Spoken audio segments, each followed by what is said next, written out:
Welcome back, everyone, to episode number 3 of Healthcare Trailblazers. We're very excited to have Dr. Todd Stewart today. Dr. Todd I've had some very interesting conversations with him in the past. He's done a lot with his career, and not only is he not done yet, but he's actually jumping into a whole new chapter of his life. Dr. Stewart is going to be moving to Colorado to become the chief medical officer of a very large and fast-growing independent group. Dr. Stewart, thanks so much for coming in. Hey, I appreciate it. Always look forward to our conversations. Yeah. So let's like we like to do, let's take a step back to a couple chapters in your life before the present. How'd you get started in healthcare? Sure. So I come from a classic healthcare family. My father was a physician, but we didn't really go any farther back than that. He was the first actually in his family to go to college. So Wow. From rural Arkansas. I actually swore that I would never be a doctor, and I would never move back to Arkansas. Why was that? When you're young and you grow up in a certain place in a certain way, you think, oh, I've got to go do something different. So when I was leaving high school, I was dead set I was going to go to MIT to study pure mathematics and theoretical physics. And I was actually one of a small group that was admitted early admission in 1989. I will age myself there. So I just knew that was my path, big East Coast. And then I found out how much it was really going to cost. And so I ended up going on scholarship to a smaller college in the South, in Dallas, Texas, and ended up, instead of doing the math and physics, did more liberal arts and philosophy and writing, and took a very different direction there. And then kind of migrated back. Always kept my interest in the sciences. So kind of the sciences and the humanities, the blending of that kind of brought me back to medicine. So that's what kind of direction I did, despite my promises that I wouldn't do such things. So I actually have lived in Arkansas really ever since then. So Colorado is a big change. So looking Wow. forward to new adventures. Wow. Well, I guess that's why they say never, because you did both. Correct. You'll find out what is the for the more religious people in the audience. If you ever want to amuse God, tell him your plans. Right. So. Yeah. So then you got started in healthcare. Now, was there a business, any kind of business education that was going through there as well? Because I know you've not only built up multiple organizations that you were directly involved with, you've helped advise other people and helped other Correct. healthcare entrepreneurs build organizations. So that mix of the interest in medicine and business, that's not something that everyone gets. And yeah. How did that come about? Yeah, it's a great question. So no, actually I have no formal training in business, but this does go back to where we kind of started there, my math focus.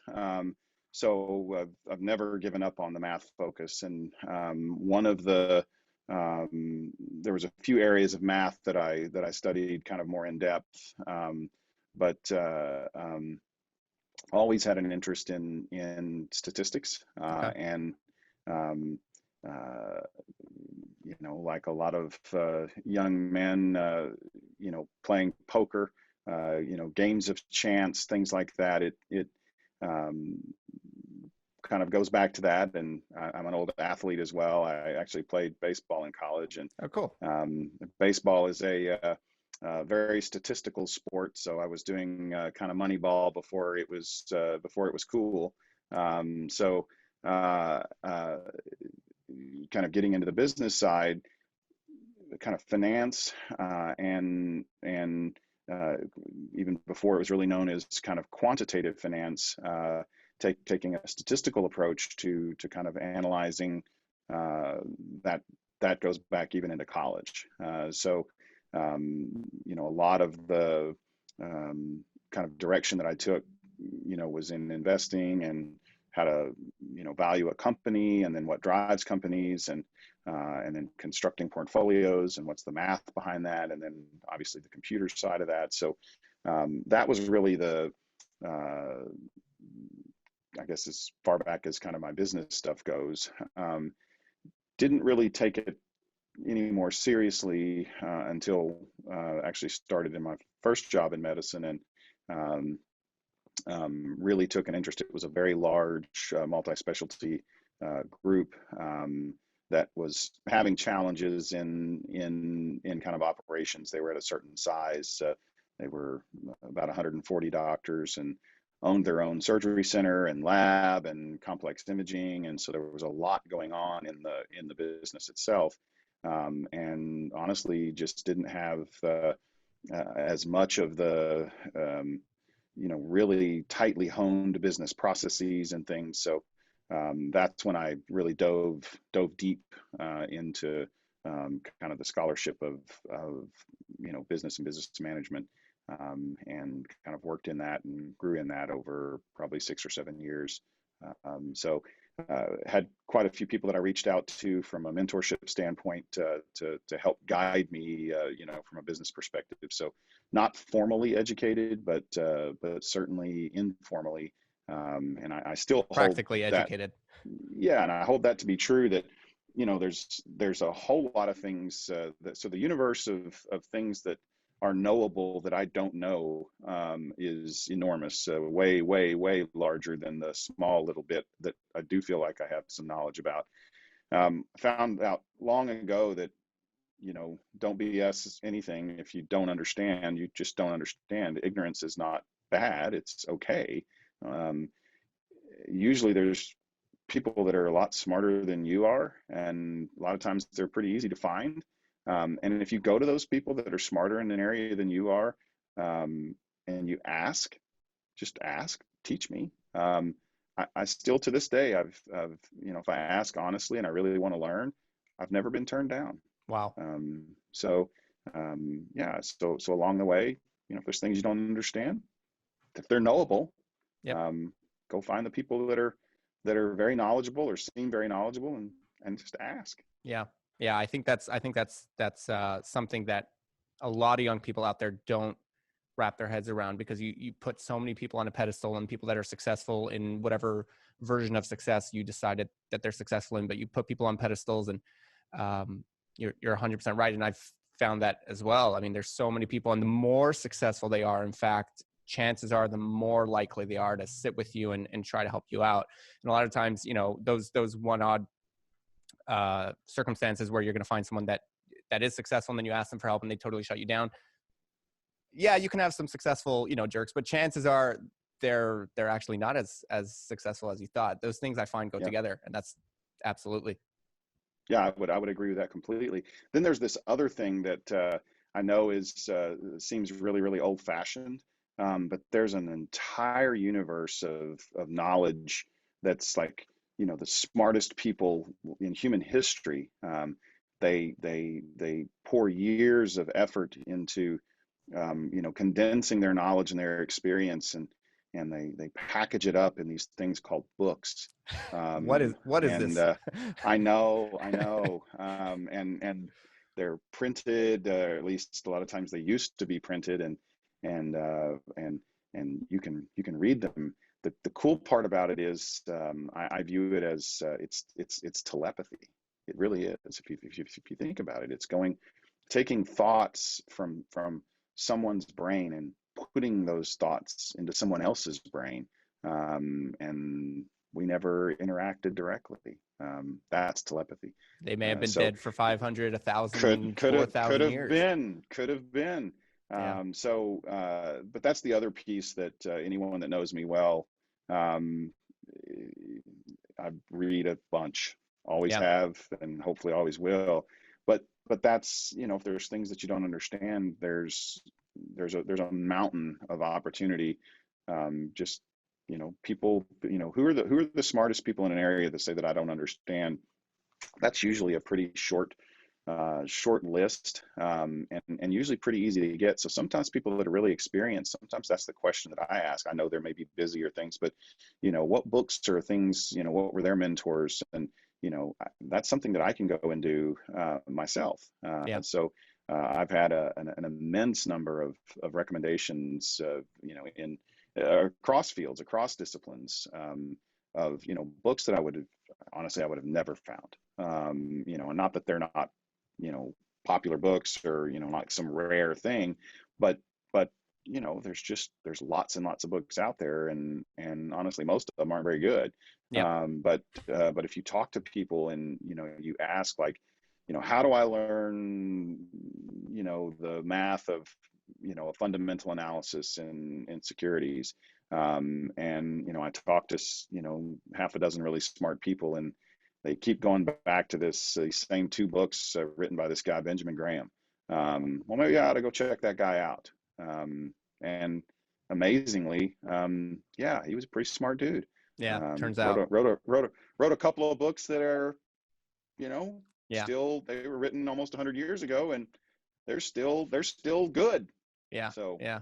yeah. I think the order that you said that in is actually really important, because like you said, we do not live in the age of lack of information. We live in an age where there's a sea of information. And if there's an issue, the issue is actually that there's so much information that it's hard to decipher what's good information and what's bad information. So I really like what you're saying there, because, in a time, like I said, where there's so much info, you find the people that have successfully implemented and have successfully executed and grown something successful.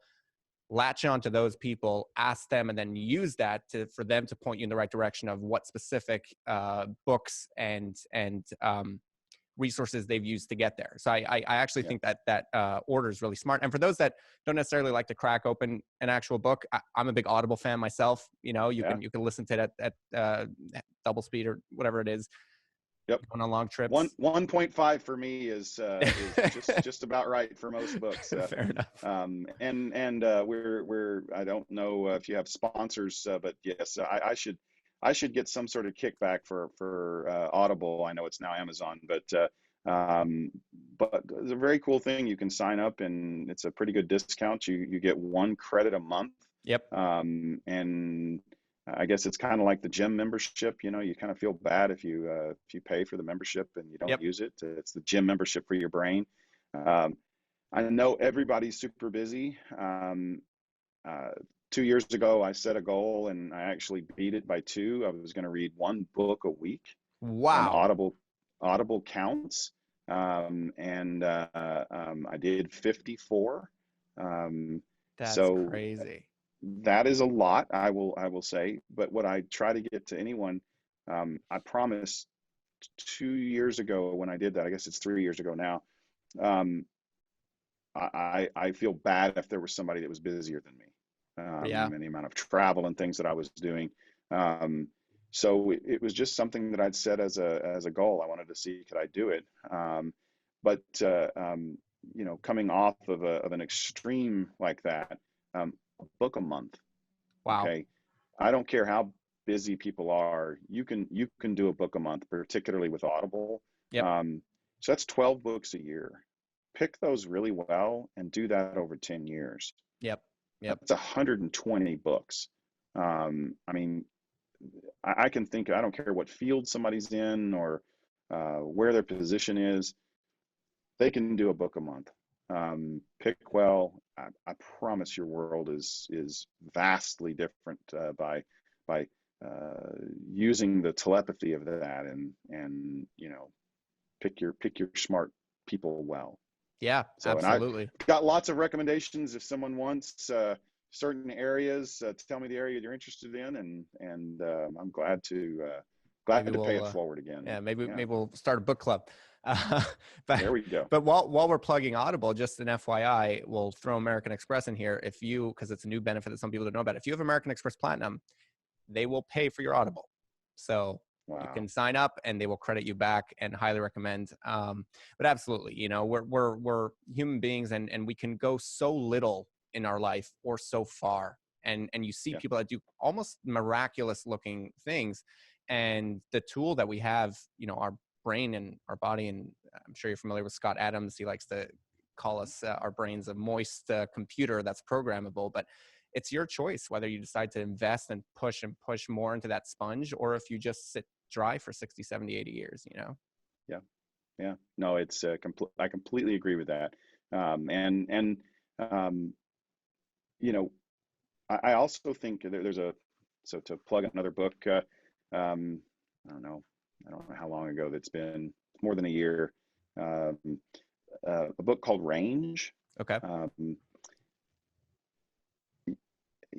I think the other, you had mentioned there's a lot of, we're just drowning in information, and it seems to come at us so fast. Things come so fast. And so many people that I see in so many, I touch a lot of different fields in what I've been doing.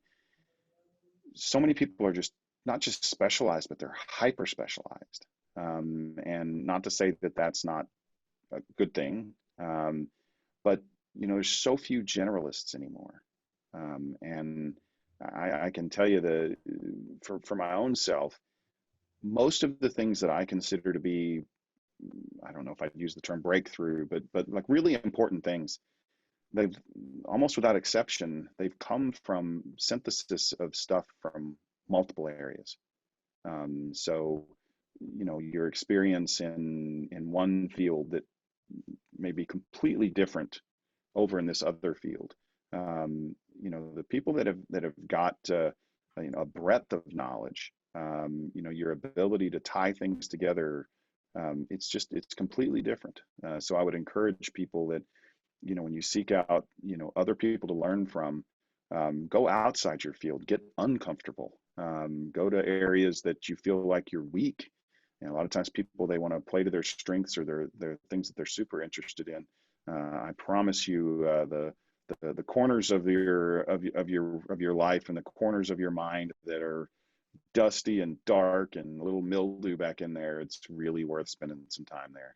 Yeah. I was talking to a friend of mine, Mendy Rappaport, this week, and he said something that his grandfather used to tell him that I thought was quite interesting. And he said, everyone's brains should be, or consumption of information should be like a tea.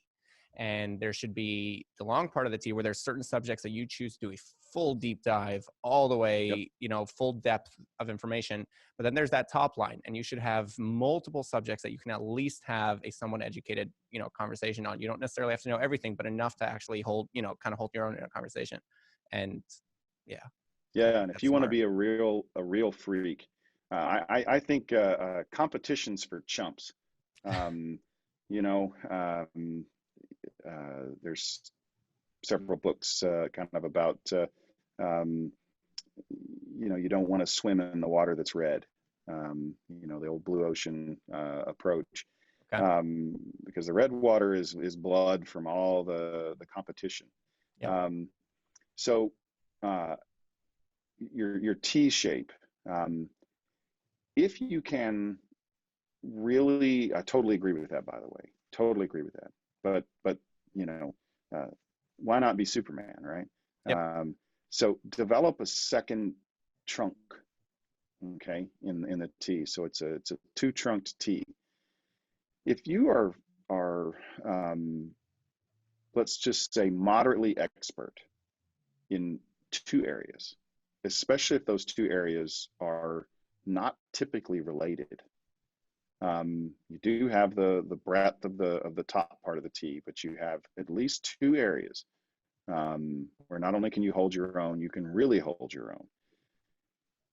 Find the spaces that connect in the depth of between those two trunks of that. You know, there's no competition there.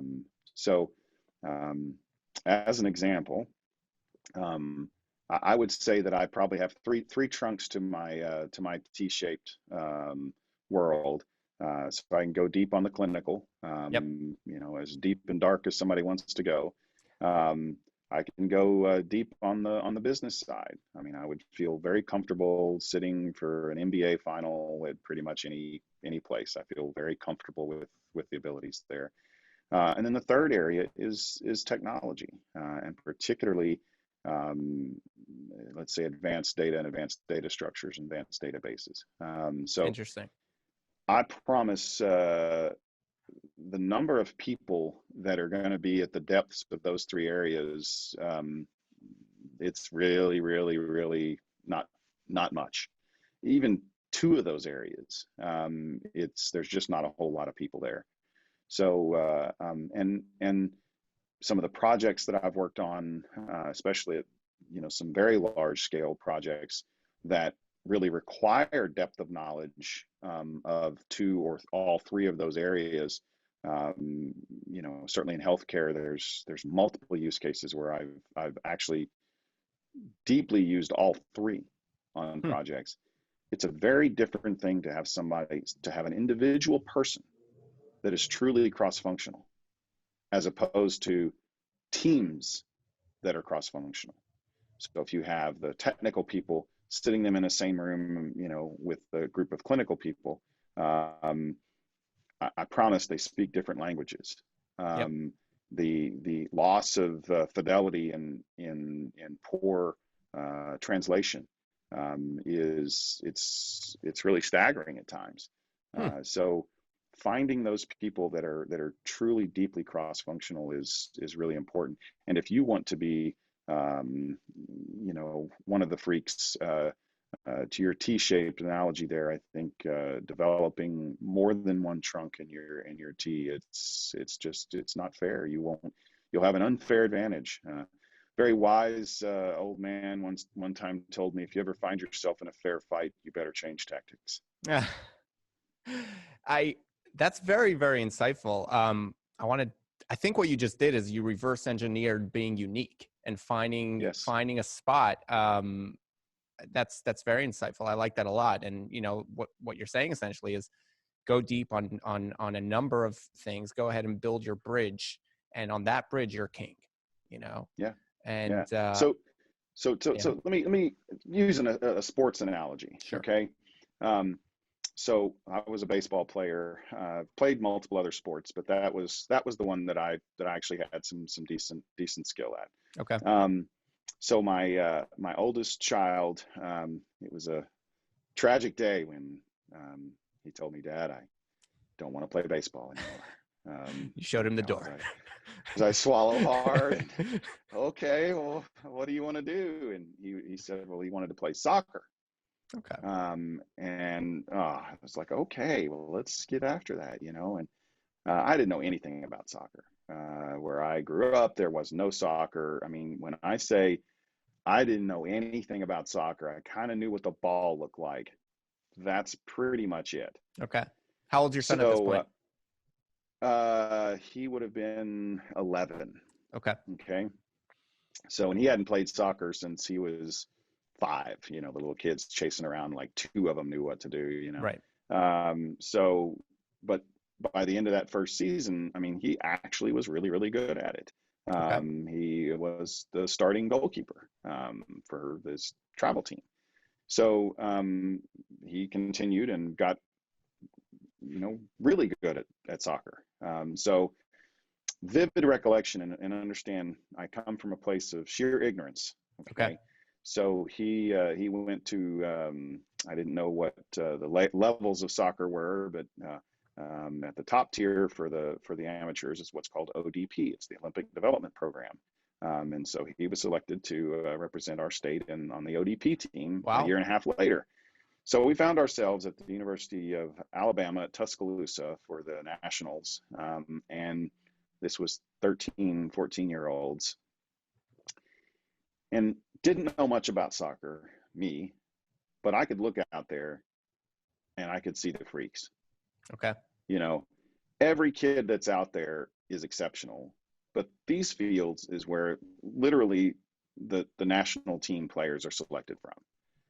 So these are some of the best of the best of the best, and they're all good, but you can look out there and you can see the ones that are absolute freaks of nature. They just are different. Doesn't matter the field you go in. Everything is sort of an S-shaped curve. And if you draw your S-shaped curve, and at the far right end, as it goes up sloping, there's just those people that are sitting out there, and they're just different than everybody else. So getting back to the T shape and I don't think I'm necessarily a freak in anything. Now other people may disagree, but they may do it in negative ways too. But um, I I just wouldn't necessarily count on me being one of those types of freaks in anything that I do, whether Okay. it's physical or mental or my field. Um, so I'm not going to count on, me being of freakish capability to, if that's my criteria for success, then I think, I would be very disappointed. And so I don't recommend that people that like that's their aspiration, is they have to be the freak of the freak of the freak. Okay. Um, but I will say that, and guys like Tim Ferriss, if you're not familiar with Tim Ferriss, I can introduce you. One of the weirdest books you'll ever read is The 4 Hour Work Week. Okay. And then Tim Ferriss is one of the most successful podcasters now ever. Wow. Okay. So look him up. Um, he's a guy that really, I think, has proved that it's not, the old 10,000 hour rule that you have to put 10,000 hours before you're really good at something. That's actually not true. You may have to put 10,000 hours to be like exceptional, but you can learn a whole lot and get really good at something with just a few thousand hours, maybe 2,000. So one of the things that he and some others have proven is how quickly can you get to be pretty darn good at something where like you would belong on, say, that ODP field. Now you Yep. may not be one of the freaks, but you were invited to be out there. Okay. Yep. So most of us with a certain amount of work, basic capabilities, we can get out on that field. Okay. So now do that in two areas. That's something you absolutely can do. That is well within your control. You may not have won, as one of the old football coaches said, what he called the ovarian lottery, Okay. where you were Yeah. born to be 6'4", 250 pounds, and run a 4.5 40. Yep. I mean, that person won the ovarian lottery. Okay. And just like any other lottery, that's not a good strategy for the rest of us. Okay.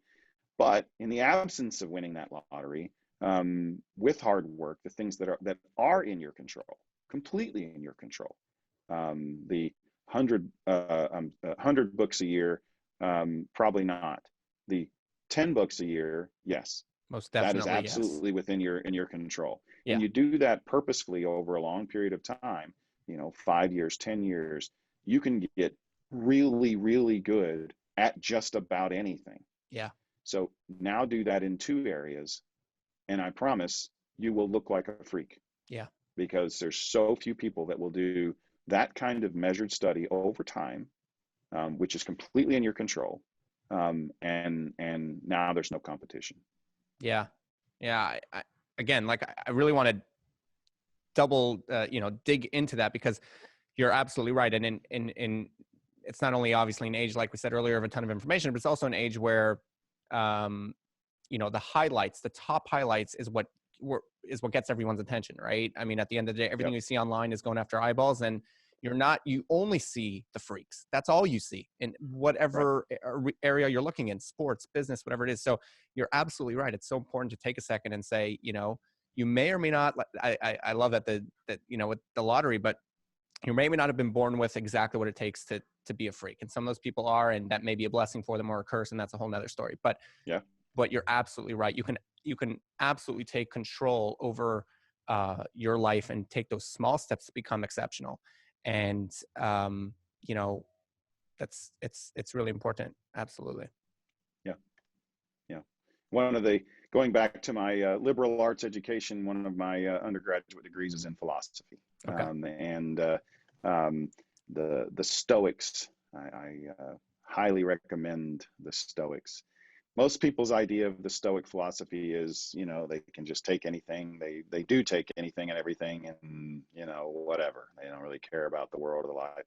That's completely not true. Completely not true. Okay. Their philosophy, I think, should be, like some type of requirement for everybody. Basically, you're in total control of you. So bad things happen to everyone to varying degrees. Somebody makes you very, very angry. Okay.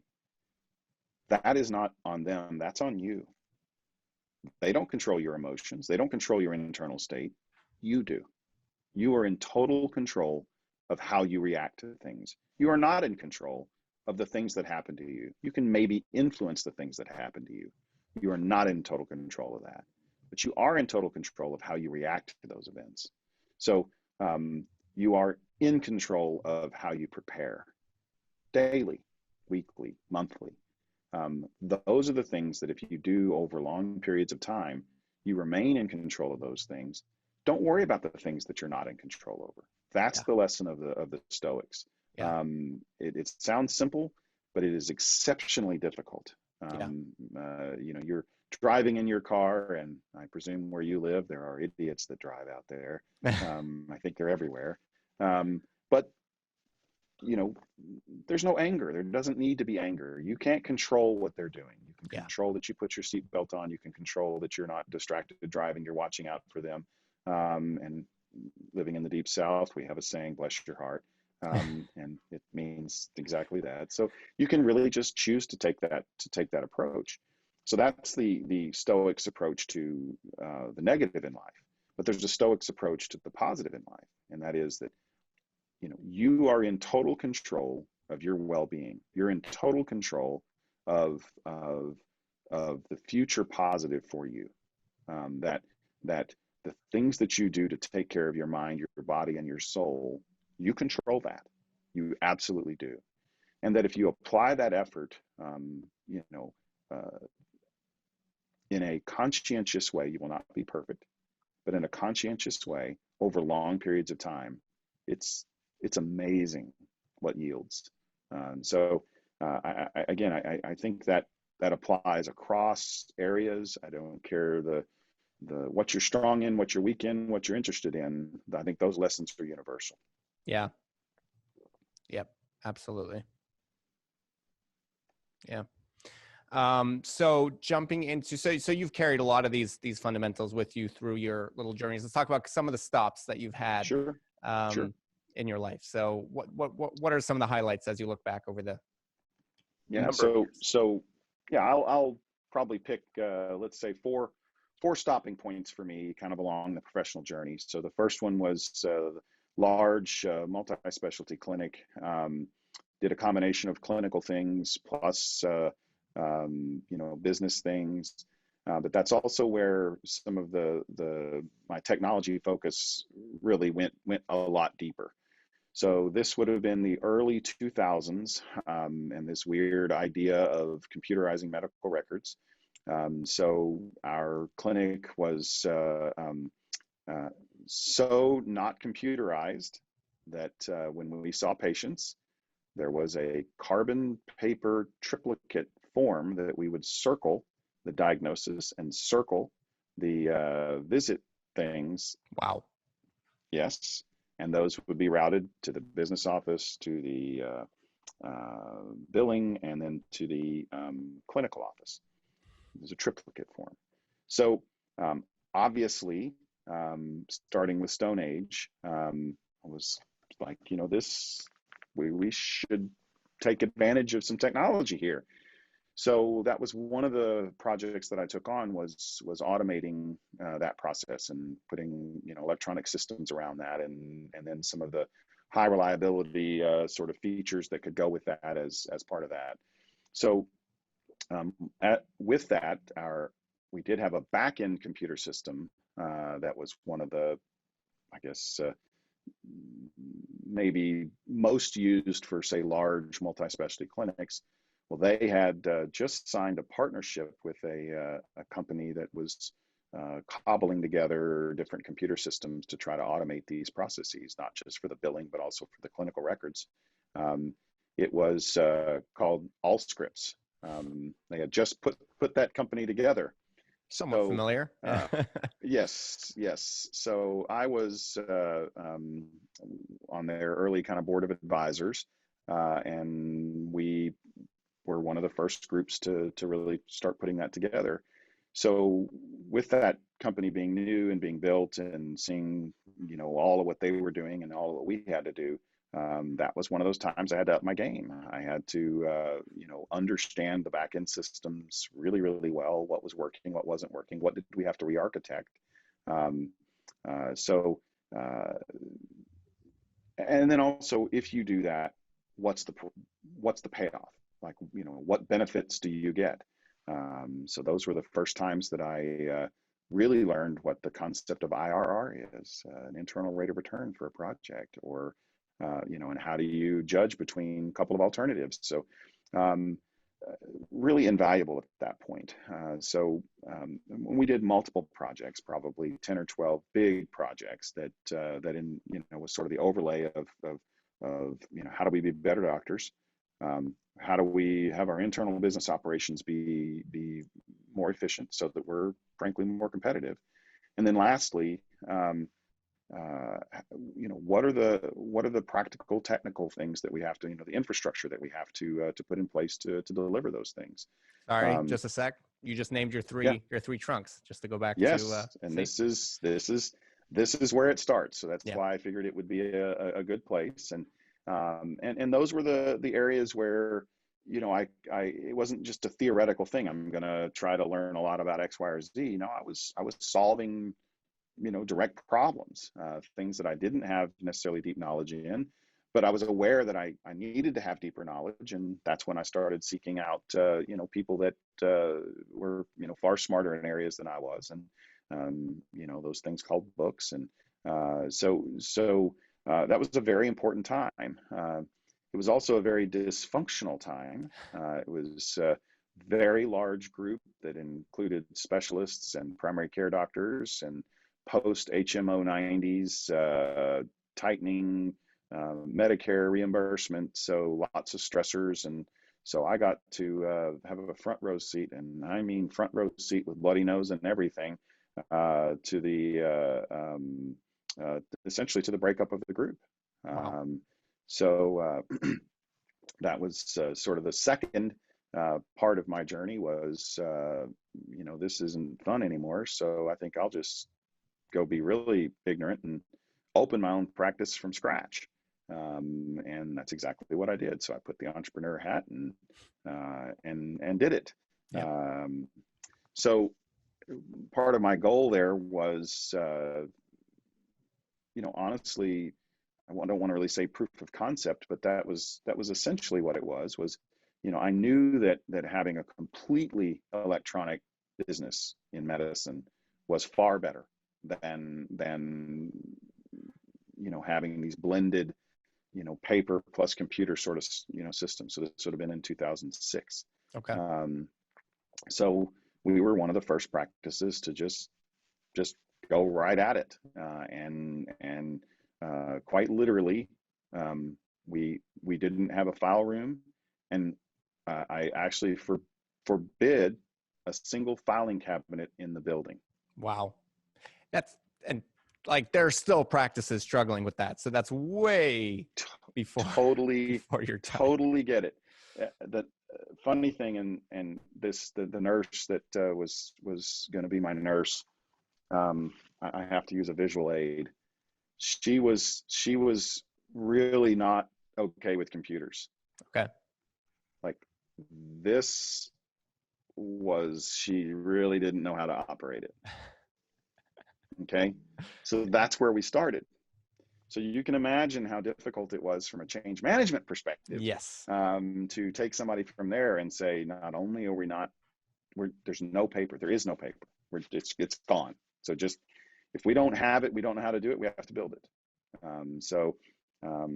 There's sort of apocryphal stories of Cortez going to the New World and landing with 3 boats and, looking for the gold cities, except it's hard to motivate your men when the people that are in the interior, they don't take too kindly to foreigners in their cities, and they have this thing called human sacrifice, where it doesn't count unless the heart is still beating when you offer it up. Hard to motivate your men for that. So true or not, he burned his boats, lit them on fire. Yep. So there is no way back. So that's kind of what told my staff the story for that. And I said, there is no backwards. There are no boats. There's only forwards. And, I was young and stupid, or younger and more stupid. That's really hard. That's really hard for people to just have no option but forward. Yeah. But I will say that I didn't understand at the time, how important that single decision was, to be completely unyielding that forward is the direction. And when you're an entrepreneur, again, I know now, I think that's part of the trick is, what are the things that you need to pivot, need to yield, need to be flexible? Because there's a ton of things, that it won't work. Lots of sayings for that. Everyone has a plan till they get punched in the mouth. No battle plan survives first contact with the enemy. All of those things are very true. So if you're doing any entrepreneurial venture, draw up your nice little pro forma and have your nice little slide deck and all that. And I assure you, it's complete BS when the instant it is put on a slide deck. It's just false. Yep. So, but that's okay. You got to start somewhere. Be flexible, but there's certain things that you need to be completely inflexible on. And I think the trick is, in terms of success and stuff, you need to do some deep soul searching with anything and know, where are those no flex points, and presumably why somebody starts up something in entrepreneurial is they think they have an edge somewhere. Well, what is your edge? Why is your business different? Most businesses fail. Why is yours different? Why is yours going to be the one that survives? So I promise within the answers to those questions are the things that you probably want to be inflexible on. So part of the art is sort of learning that. And it took me time to learn that as well. So that 2006 to 2012 period was some of the hardest time for me. Lots of things were changing in medicine. The hospitalist movement versus, doing all your own medicine. That was right in that period. So we endured all of that. The conversion to electronic systems, we were all electronic, but almost nobody else was. How do you do that? How do you manage that? Just the small business things. We also helped participate directly and indirectly with the start of the Center for Medicare Innovation. We were very active very early in patient-centered medical home. So, just the models of primary care that some of us we take for granted now, they didn't exist then. And so, we were poking and pivoting, all the time on some of those models. So that was a fascinating time for me in a lot of ways. I did consulting work and stuff as well. Had sort of reached out, good relationships with other docs, some in the region that I was in, some in the state, some in broader areas. I actually learned back in the multi-specialty clinic that coding was really important, getting the right representation of what you're doing in terms of medical coding. So for a while, I was a certified coder. Another one of the T's that was a bit deep. So some of my consulting was, I understood coding, and you have to understand that to get paid, and I hear getting paid for what you do is important. So it's amazing how many practices don't realize that. Well, it is a thing. It is a thing. Yeah, it's important. So almost everywhere at that point I could go, and I mean, people, they didn't understand coding. They didn't have the processes. They didn't have anything that really did that in a functional way, much less in a strategic way or a tactically important way. So there was almost any place that I could go that I could say, I know you're undercoding here. Here is a huge opportunity, and teach them how to do that sort of thing. So I did a fair amount of that. And then 2010, 2011, 2012, I knew that was doing things that just were in these tweener areas, and people ask, well, what do I do? I didn't even know what to call myself. I'm a doctor, but I'm really not in this other area. So some of the other people that, from an academic standpoint and practical standpoint, that were doing similar things, we would occasionally cross paths and share notes and things. And I don't remember who it was that put me on, but there was a group that was trying to actually figure out what should we call what we do. And so they were putting together a board certification, so a new specialty in medicine. And I didn't know at the time, but found out after, that there had not been any new specialties in medicine, true new board certified specialties, since emergency medicine in the 1980s. Wow. That was the previous last one. So I worked with the group, and we were the first group to actually sit and pass the new board exam in a field called clinical informatics.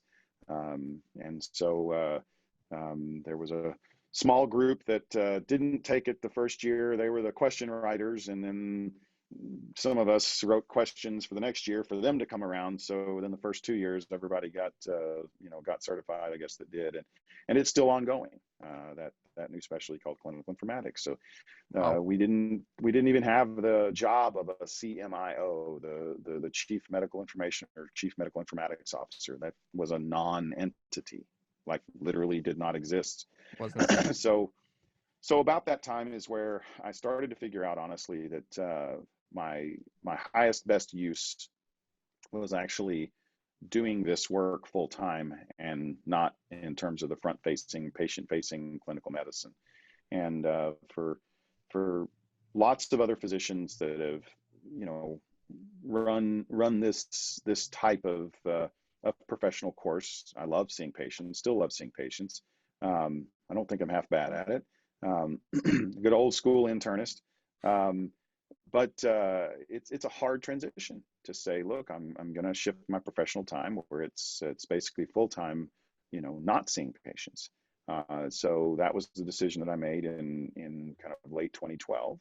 And then kind of word got out that, hey, I might be doing this. And so one of the large health systems in my region, one of their vice presidents reached out to me and heard that I might be considering doing this, and they were kind of restarting some of the technology and medicine sort of group, and wanted to know what I'd be interested in starting that group up. And so I said initially no, I wasn't interested in joining a large health system, and I've heard horror stories of large corporate entities, so I need to avoid that. But I relented after meeting some really good people with really good ideas and things that they wanted to do, and I think that's probably more important than anything is what are the goals, what are people trying to achieve, and can you help? And I felt like I could, and they felt like I could, so that's when I joined that effort in early 2014. Okay. And this was a very large health system based in St. Louis. Their technology group had 1,100 plus or minus employees. Wow. The organization had over 45,000 employees, and inside their technology organization, they did not have a single physician, not one. So I recognized that, hey, that's a problem. So the CIO and the chief clinical officer, they were sort of my dual reporting responsibilities, and so I started essentially that group up, and grew it out over quite a few years, and stood up a team, and kind of interface with lots and lots of other teams across the corporate organization. So I did that from 2014 until 2020. And my office, I lived in Arkansas, but my office was in St. Louis, so I did a lot of travel. So remember I said that the 54 books, a lot of those were done on the road. But several things that I was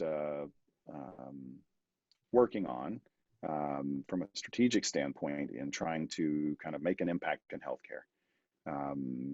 This was a nonprofit health system driven by the necessity of the finances. So lots of decisions that seemed, I think, drifting from the direction of why you're a nonprofit and why you're in healthcare. It became more bothersome to me. The importance of primary care and value-based healthcare was a huge issue. this group had one of the largest ACOs in the United States.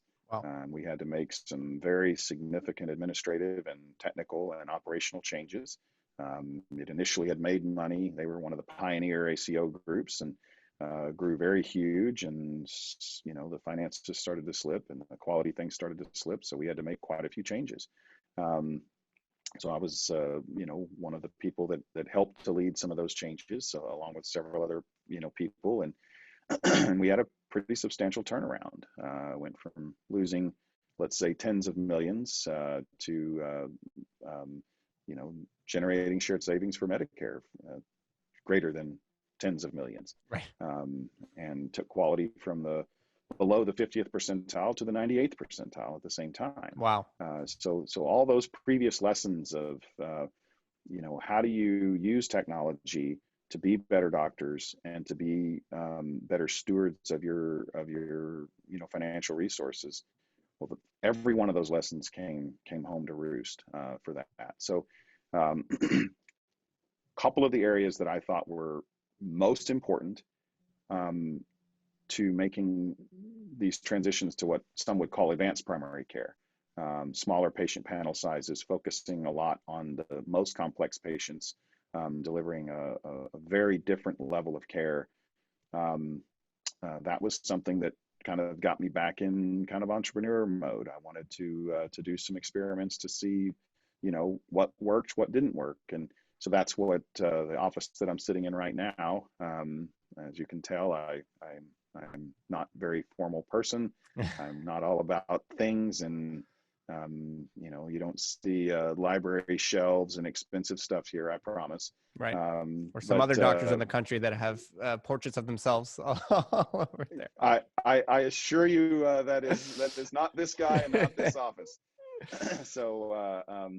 So it's been great over the last year, kind of getting back in entrepreneur mode. Same challenges, same issues, upside, downsides. But a lot of the stuff that we really wanted to experiment with, what works, what doesn't work, some great learnings. And then that's what's kind of leading me into kind of the next chapter, out to Colorado. A college friend of mine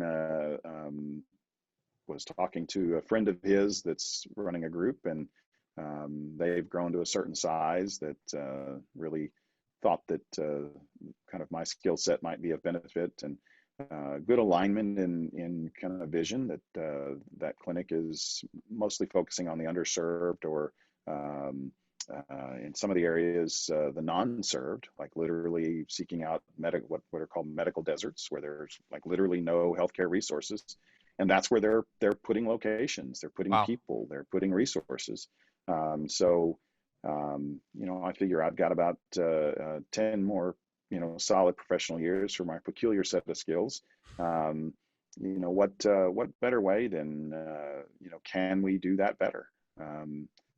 I feel confident that we can deliver much higher quality care than is what's being delivered now for a much lower cost, and at the same time, better satisfaction for the patients, satisfaction for the physicians and other providers. Burnout. One thing COVID has taught all of us is we thought burnout was bad. Yeah. No. Now burnout is bad.